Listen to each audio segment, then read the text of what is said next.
বেগম খালেদা জিয়াকে লন্ডনে নেয়ার জন্য দেশে আসছেন তারেক রহমানের স্ত্রী জোবাইদা রহমান। বুধবার বিকাল ৪টার দিকে তারেক রহমানের উপদেষ্টা মাহদি আমিন তার ভেরিফাইড ফেসবুকে দেয়া স্ট্যাটাসে জানান, এই চিকিৎসার কেন্দ্রবিন্দুতে আছেন ডাক্তার জোবাইদা রহমান, যিনি লন্ডন থেকে সার্বিক সমন্বয় করে যাচ্ছেন। তিনি আজই দেশের উদ্দেশ্যে রওনা দিয়ে শুক্রবার ঢাকায় পৌঁছানোর চেষ্টা করবেন, যেন সাথে থেকে দেশনেত্রীকে কাতারে অত্যাধুনিক এয়ার অ্যাম্বুলেন্সে লন্ডনে নিয়ে যেতে পারেন।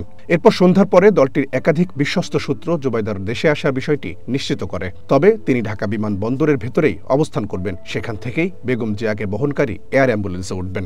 এর আগে বিএনপির অফিসিয়াল ভেরিফাইড ফেসবুক পেজেও ফটোকার্ড দিয়ে সরাসরি বলা হয়, খালেদা জিয়াকে নিয়ে যেতে ঢাকায় আসছেন জোবাইদা রহমান। কিন্তু এ বিষয়ে বিএনপি মহাসচিব মির্জা ফখরুল ইসলাম আলমগীরকে প্রশ্ন করা হলে তিনি তীব্র প্রতিক্রিয়া জানান।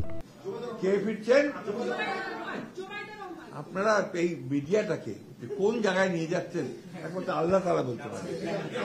বৃহস্পতিবার দুপুরে জানানো হয়, এদিন মধ্যরাত থেকে শুক্রবার সকালের মধ্যে যে কোনো সময় কাতারের আমিরের পাঠানো রয়্যাল এয়ার অ্যাম্বুলেন্সে করে বেগম জিয়াকে নিয়ে যাওয়া হবে। সেই হিসাবে এত অল্প সময়ের মধ্যে জোবাইদা রহমানের বাংলাদেশে আসা সম্ভব হবে কিনা তা নিয়ে সংশয় তৈরি হলেও পরে জানা যায়, খালেদা জিয়াকে লন্ডনের উদ্দেশ্যে রওনা হতে শুক্রবার সকাল 10টা পেরিয়ে যেতে পারে, অর্থাৎ এর আগেই ঢাকায় পৌঁছাবেন জোবাইদা রহমান। পররাষ্ট্র মন্ত্রণালয় থেকে কাতার এয়ার অ্যাম্বুলেন্সের যাত্রীদের যে তালিকা দেওয়া হয়েছে, সেখানে তারেক রহমানের স্ত্রী জোবাইদা রহমানের নাম না থাকলেও বিএনপির সূত্র বলছে তিনি এরই মধ্যে লন্ডন থেকে ঢাকার উদ্দেশ্যে রওনা হয়েছেন।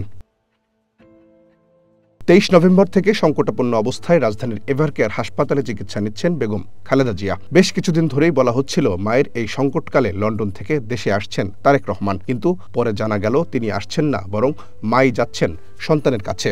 জোবাইদা রহমান নিজেও পেশায় চিকিৎসক। খালেদা জিয়ার জন্য গঠিত মেডিকেল বোর্ডেও তিনি রয়েছেন। রহিম রুমন, ওয়ান নিউজ, ঢাকা।